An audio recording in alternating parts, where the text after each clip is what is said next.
It really was the first modern Disney heroine, Disney princess, who doesn't want to be a princess, who doesn't really care about finding the prince.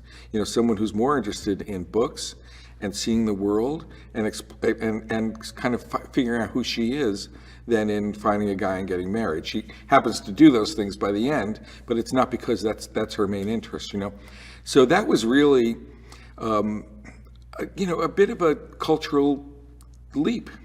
Certainly in the world of children's stories, and I think that's what's so interesting now is it's 25 years later, and it's often things that are slightly revolutionary become, you sort of lose a sense of how groundbreaking they were because they were so influential that they just become part of the culture. How do you distinguish Belle again 25 years later in a live action way, and I think that was so much a part of the casting of Emma Watson, because I do think of all the actresses her age, of her generation, she is the one who sort of most closely defined with women's issues, her activism at the UN, but in general, it's really become her life's mission, So it was very exciting. I remember writing her a note and kind of pointing out that, choices that actors make in their careers sort of become part of their own autobiography, and that this seemed to have such a great fit in her life that I was hoping she was interested. It turned out she had been interested for years, had been developing her own version of it. And what was then so exciting when she got on board was to work together with her. Well, I think obviously, yes, there's a great relevance.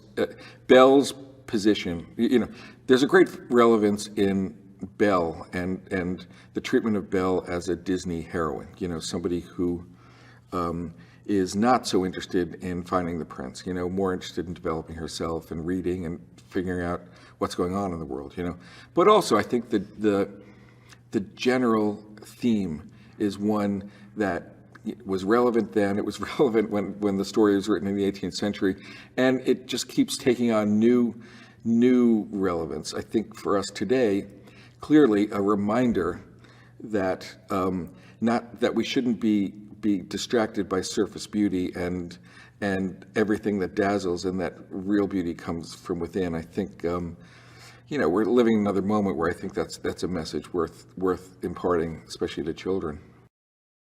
When Belle is leaning over the beast and says, "I love you," finally, I think the challenge was, again, in a human way, to make you think these two people, there's nobody else for either of them, And what that meant was, it really was an exploration of how, when Belle is walking through that town in that first scene, how did she get there?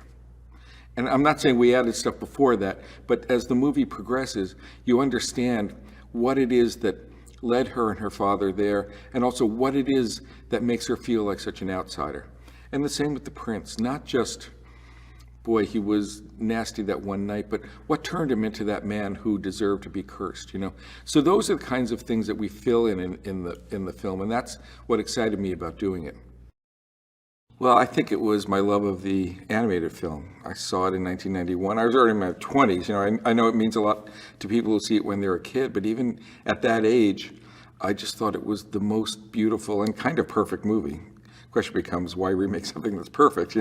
That's a whole other thing. But I think it was my love of that film. I think it's dramatically, it's so powerful, and I think all of us feel like the beast at some point or another, So I think that's a way that I certainly connected to it, and the great kind of resolution of it, the fact that he finds kind of the way to his own humanity, I think is such a beautiful story.